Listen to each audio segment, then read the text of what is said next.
Bienvenue à tous, bonjour. Je m'appelle Franck Nolot, je suis principal Sales Engineer chez NetScout. C'est-à-dire je travaille sur les approches un petit peu techniques d'architecture des solutions.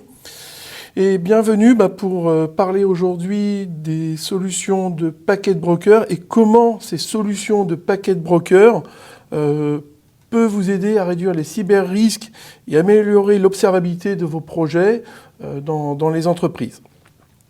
Donc, qui est NetScout ? NetScout est une marque de confiance dont l'objectif est d'accélérer la transformation numérique tout en protégeant les industries du monde connecté, c'est-à-dire qu'aujourd'hui toute entreprise est forcément connectée à Internet, la protéger des pannes, des dysfonctionnements et des cyberattaques que malheureusement on trouve un petit peu partout aujourd'hui. Donc NetScout aujourd'hui, on surveille les plus grandes applications en ligne, les plus grandes applications que vous pouvez trouver sur Internet. On protège des grands événements tels que des élections, tels que les Jeux Olympiques. On diagnostique les plus grandes applications bancaires. Dès qu'on parle de banque en ligne, on supporte de très grandes forces de télétravailleurs depuis le Covid. On travaille également beaucoup dans la disponibilité et la surveillance des plus grands réseaux mobiles 4G, 5G. Donc aujourd'hui, NetScout est devenue une société essentielle pour toutes les entreprises, vraiment essentielle, où tout ce qui est relatif au réseau télécom est important. NetScout est une marque de confiance avec une clientèle de premier ordre. En fait, nous fournissons nos solutions, nos différentes technologies, aujourd'hui à environ 90% des opérateurs Tier 1 mondiaux, 90% également des grandes entreprises américaines du Fortune 100. On est présent chez la plupart des grands hébergeurs cloud, aussi bien que dans les environnements médicaux, dans les industries financières, avec plus de 3000 clients sur une présence mondiale où on couvre environ 100 pays, avec un chiffre d'affaires d'un peu moins d'environ 850 millions de dollars. Et chose remarquable, NetScout existe depuis 40 ans, depuis 1984 exactement, ce qui nous met plus vieux que pas mal de très grandes entreprises aujourd'hui de l'IT. Donc quel est le métier de NetScout ? C'est de fournir des informations exploitables sur tous les écosystèmes numériques. Aujourd'hui, notre mission, c'est vraiment d'aller chercher ce qu'on appelle des indicateurs depuis les systèmes d'information, depuis les réseaux, pour permettre d'offrir une expérience aux clients qui soit beaucoup plus fluide, aider à la transformation numérique tout en résistant à toutes les contraintes, toutes les conséquences des changements. Ça permet de déployer des applications dans des environnements hybrides, on-prem et cloud, aussi bien que surveiller tout ce qui peut se passer sur l'ensemble des sites distants. L'objectif de tout ça, c'est garantir la disponibilité du système d'information, de sécuriser le système d'information, ceci 24 heures sur 24 et partout dans le monde. Un réseau sécurisé et performant, ce n'est plus une option aujourd'hui. Tout le business passe par les réseaux, c'est donc devenu une obligation.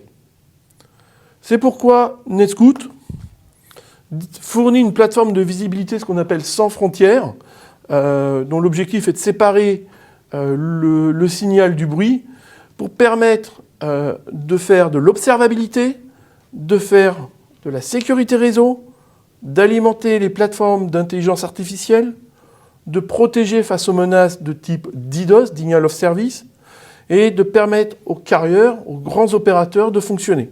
Et on fait ça pour tout type d'entreprise, tout type de service cloud, tout type de réseau, tout type d'application, tout type de service et tout type de constructeurs, vendeurs informatiques. Donc NetScout, juste pour résumer qui est NetScout, va disposer de quelques segments de marché. Le premier historique est celui qui vous permet de faire de l'observabilité, ce qu'on appelle du service assurance, pour suivre toutes les performances de votre système d'information et éviter les dysfonctionnements, les problèmes de lenteur, les pertes de trafic et donc garantir la maximisation du business. C'est la protection face aux attaques DDoS, garantir l'ensemble des services exposés sur Internet. C'est sécuriser vos réseaux avec de la détection, de la chasse, du hunting, détecter les malwares, détecter les ransomware et investiguer pour comprendre en cas de problème par où est rentré le ransomware. C'est alimenter les plateformes d'intelligence artificielle avec nos indicateurs pour permettre de faire ses propres analyses. Et enfin, tout ceci, toutes ces technologies basées sur ce qu'on appelle du DPI, du Deep Packet Inspection, va s'appuyer sur l'offre dont on va discuter aujourd'hui, les offres de Packet Broker, qu'on appelle chez nous les Packet Flow Switch, PFS, qui permet de distribuer les paquets aux différentes solutions d'analyse et de permettre d'optimiser les stacks de sécurité, donc les solutions de type inline. S'il y a des questions, n'hésitez pas. Donc, comment un packet broker peut aider En fait, tout d'abord, quel est le rôle d'un packet broker? Un packet broker, le Packet Flow Switch, l'idée est d'acquérir le trafic depuis vos réseaux, vos multiples réseaux, et de permettre la distribution intelligente de ces données filaires, les paquets, vers les différentes destinations qui vont être amenées à analyser ce trafic. Des détections des IDS, des sondes, des solutions de type NDR, des firewalls de New Generation, des passerelles web, des enregistreurs vocaux, etc. L'idée étant de pouvoir distribuer ce trafic pour que chacune des solutions d'analyse puisse réaliser son travail. Le deuxième grand cas d'usage des solutions de sécurité des paquets flow switch, c'est de faire de la sécurité inline, d'optimiser ici la chaîne, le stack de sécurité.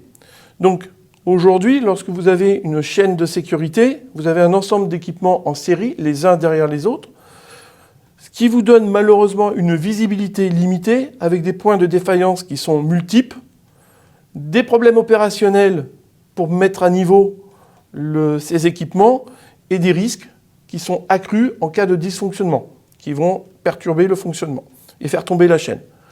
L'objectif de la Packet Flow Switch dans ce deuxième cas d'usage est d'optimiser et de permettre de traiter ces problèmes.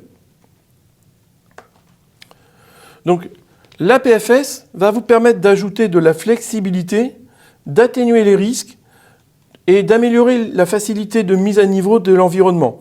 Comment va-t-il se passer? Vous allez électroniquement réaliser cette sérialisation d'équipements pour réduire finalement l'impact opérationnel des équipements d'infrastructure.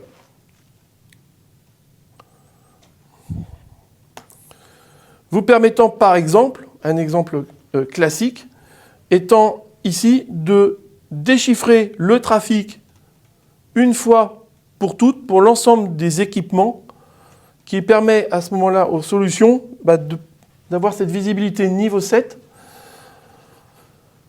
pour réaliser de la protection et de la sécurité au niveau applicatif.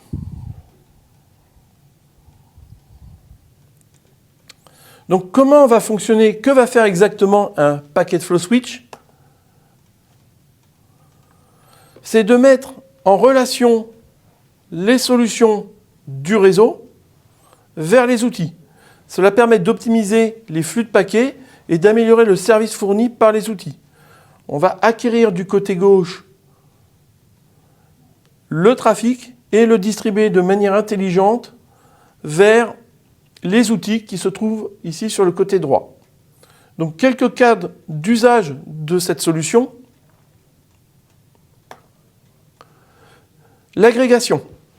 Donc premier cas d'usage, l'agrégation de trafic qui constitue à prendre du trafic d'un ensemble de réseaux et de le mutualiser pour le présenter à un seul outil de mesure comme un IDS.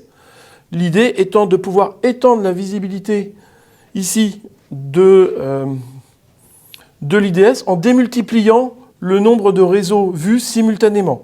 Cela permet également finalement de réduire le coût de la solution de mesure, puisqu'en fait vous pouvez faire simultanément beaucoup plus.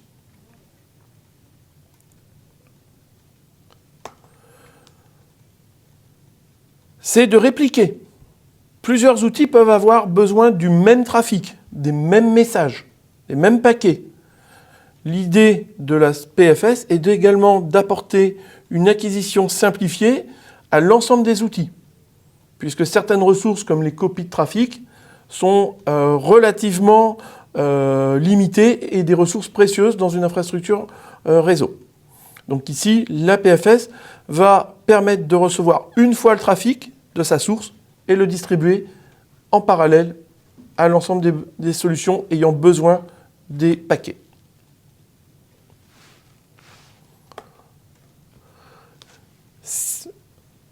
Autre approche, filtrer le trafic. Vous pouvez recevoir du trafic qui n'est pas utile, donc qui va charger votre outil. En filtrant le trafic au niveau de la matrice, vous allez pouvoir réduire la charge de l'outil de mesure. Donc permettre à l'outil, en lui libérant de la ressource, d'en faire plus. Autre gain qui peut être réalisé pour la réalisation des projets, surtout d'un point de vue économique.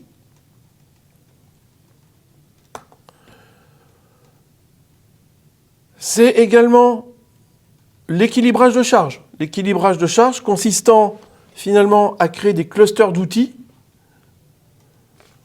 et l'intelligence de l'équipement de la Packet Flow Switch va permettre de répartir le trafic de manière équilibrée entre les différents outils, permettant de créer des clusters, permettant à moindre coût de créer des outils beaucoup plus gros.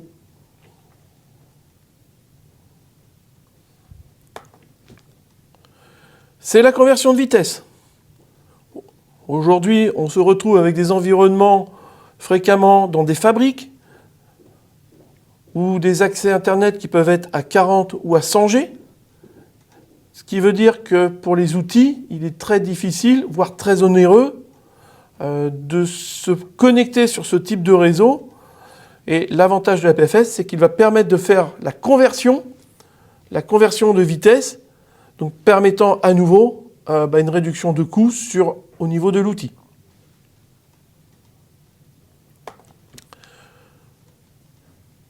C'est également la suppression de ce qu'on appelle des entêtes. Vous avez des environnements, par exemple pour des projets de type NDR, où vous êtes dans des environnements, dans des fabriques, avec ce qu'on appelle des VXLAN, des tunnels.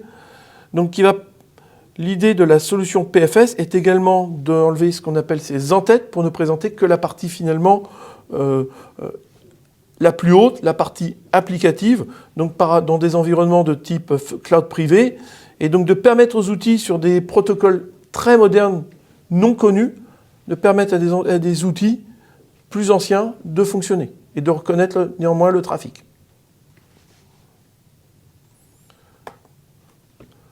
C'est tronquer les paquets.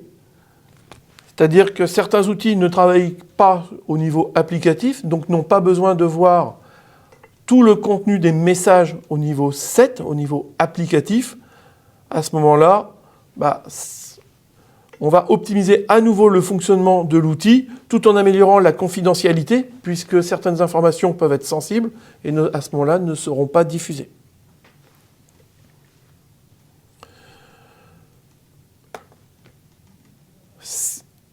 C'est également au niveau de la PFS, à nouveau pour réduire la charge, c'est la suppression de tous les messages qui peuvent être acquis en double sur le réseau, liés aux techniques d'acquisition et de copie, donc qui permet à nouveau de réduire la charge des outils, d'optimiser leur fonctionnement et de leur permettre d'en faire plus.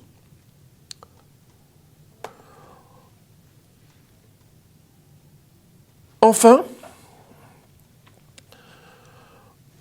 pour un dernier besoin d'analyse du contenu applicatif, sachant qu'aujourd'hui, l'ensemble et la majorité des communications sont chiffrées, si l'on veut faire une analyse des contenus applicatifs, il est important de présenter le trafic en clair. Et c'est également ce que la PFS va vous permettre de faire en déchiffrant le trafic crypté pour le présenter en clair et donc améliorer la sécurité de vos SI pour faire ces analyses niveau 7. J'ai une question. Oui, dans ce monsieur. cas de figure, on a besoin des certificats. On n'est pas obligé d'avoir les certificats. C'est plus facile avec les certificats, mais après, il y a des techniques intrusives possibles, man in the middle, pour permettre un déchiffrement sans certificat. Cas d'exemple classique, analyser des communications de type Office 365, Microsoft ne fournit pas forcément ces certificats. Avec ces techniques man in the middle, on peut quand même intercepter et déchiffrer pour permettre l'inspection du contenu des messages. Et dans ce cas de figure, le trafic sur le réseau reste bien chiffré? Le trafic sur le réseau reste bien chiffré.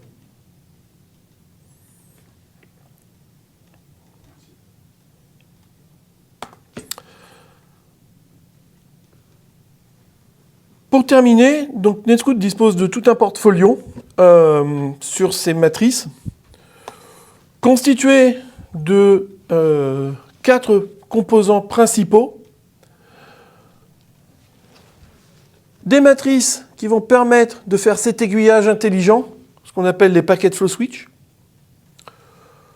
associés à une console de management centralisée, donc qui est là pour gérer un réseau complet de matrices.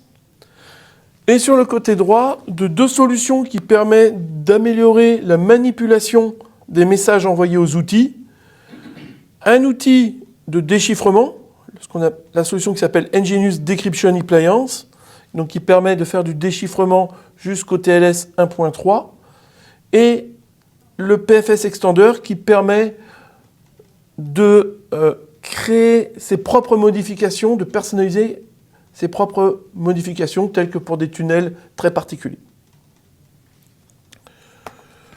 La gamme NetScout va être composée donc de matrices, d'un ensemble de matrices pour permettre cet aiguillage du trafic entre le réseau et les outils, des solutions disponibles sous forme d'appliance matérielle ou logicielle, avec des gammes allant du 1 gigabit au 400 G, en passant par du 10, du 25, du 40, du 100 gigabits.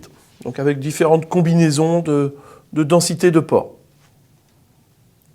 Et ils sont modulaires Et tout est modulaire avec différentes combinaisons de vitesse et de densité de ports et différents types de taille et de puissance. Tous ces équipements pouvant être interconnectés entre elles pour justement créer un maillage complet dans des environnements plus ou moins compliqués. On les voit tous dans la même dans la matrice globale. Oui, tout à fait. Avec différents niveaux fonctionnels également disponibles entre nos gammes 5000 et nos gammes 7000. On peut passer facilement de l'une à l'autre.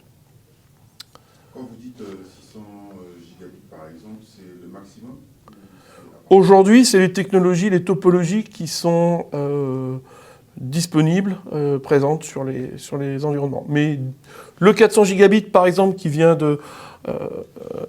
est arrivé chez nous il y a quelques mois, est lié à l'apparition de cette topologie, à l'émergence de cette topologie 400 gigabits. Dès qu'on aura du 1 terabit, on aura des matrices et ce type d'équipement pour faire du 1 terabit.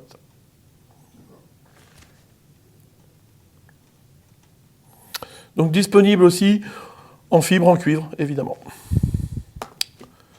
Donc le tout géré par une console web pour une exploitation très simple de type drag and drop avec une interface web de type HTML5 moderne, donc qui permet une gestion et une visibilité centralisée. Donc avec un simple glisser-déposer, on va pouvoir créer finalement des maillages pour aller de la source à destination, de site à site, sans forcément avoir besoin de rentrer dans des configurations difficiles. Donc, NetScout, l'idée de NetScout est vraiment d'avoir des solutions qui soient ce qu'on appelle cost-effectives, hein, donc à des coûts très intéressants pour donner quelque chose d'une vision complète, tant pour les équipes opérationnelles réseau que pour les équipes de sécurité opérationnelle. C'est une solution de visibilité sans frontières, donc qui est aujourd'hui déployée vraiment dans énormément de grandes entreprises mondiales, vraiment parmi les plus grandes. Et d'ailleurs, nous collaborons également avec beaucoup en partenariat très avancé avec des très grands acteurs, Cisco, du Dell, du Nutanix, Oracle, VMware, Amazon, Palo Alto, Google, Citrix. Beaucoup de grands partenariats sont faits aujourd'hui avec les technologies que l'on retrouve un petit peu partout aujourd'hui. Je ne sais pas si vous avez des questions pour... Alors, sur la partie fonctionnalité, quand on va utiliser la partie adaptation de la vitesse, Oui. passer de 100 à 10, comment ça se passe? Parce que derrière, on a une sonde qui va traiter moins vite, et on fait quoi? On bufferise les données? Alors, c'est là où on va combiner les différentes fonctions donc, que j'ai présentées précédemment. Imaginez que vous ayez un segment à 100 G, un accès Internet présenté à 100 G, chargé à 15. Vous avez possibilité de mettre un équipement, un IDS à 100 G, mais généralement, ça coûte excessivement cher. L'approche peut consister à mettre cette matrice qui va acquérir à 100 G et vous l'envoyez vers votre IDS sur des liens à 10 G, 2 liens à 10 G. Et en combinant avec le load balancing, vous pouvez mettre 2 IDS à 10 G pour créer ce cluster d'IDS à 10 G qui vont coûter bien moins cher qu'un... Le but, c'est de faire du load balancing sur des équipes... En combinant les... D'où l'intérêt. Plus le filtrage, plus le slice, le découpage des paquets, etc. Tout à l'heure, vous avez parlé d'un cas d'utilisation sur la mise à niveau de l'accompagnement. Alors, pour la mise à niveau d'équipements. Typiquement, on a des firewalls dans notre entreprise. À chaque fois qu'il faut les mettre à niveau, ça nécessite beaucoup de temps, des équipes, etc. J'aimerais bien comprendre alors, quand vous êtes amené à mettre à niveau, un firewall, donc qui est positionné en inline, la conséquence, c'est que vous faites tomber votre chaîne Internet qui nécessite une bascule, qui nécessite... voilà. Alors que finalement, vous pouvez vous retrouver avec un firewall de Sper et on peut très bien dérouter le trafic sur le firewall de Sper dynamiquement, sans faire tomber toute la chaîne, mettre à niveau, revenir sur le deuxième, remettre à niveau. Et c'est ce que va permettre de faire électroniquement la matrice parce qu'on va pouvoir, par un simple clic, dériver le trafic vers tel ou tel équipement. Tout comme, par exemple, opérationnellement, on a des mécanismes qui vont détecter automatiquement la perte pour envoyer le trafic sur le firewall de Sper sans faire tomber l'ensemble de la chaîne. Parce que qui dit bascule des fois de data center, et d'où des problèmes opérationnels, ce que toutes les équipes cherchent à éviter. Ok. Merci. Et sur les équipements, tous les ports sont actifs ou c'est un mode de licencing par port ou comment ça se passe? Globalement, tous les ports sont actifs. Globalement, tous les ports sont actifs, à un modèle près qui est un peu plus d'entrée de gamme. Mais globalement, oui, tout. Et une question aussi dans l'opérationnel, des équipements qui supportent le bypass ou il y a un système d'alimentation? Bonne question. C'est des équipements qu'on fournit également dans ces cadres inline de bypass. Et la matrice a une intelligence de gestion de ce bypass avec des mécanismes, ce qu'on appelle de déclencheurs, qui détectent des signaux tels qu'un trafic absent qui va prendre à ce moment-là des décisions de reroutage intelligent du trafic vers un équipement de Sper ou en stand-by.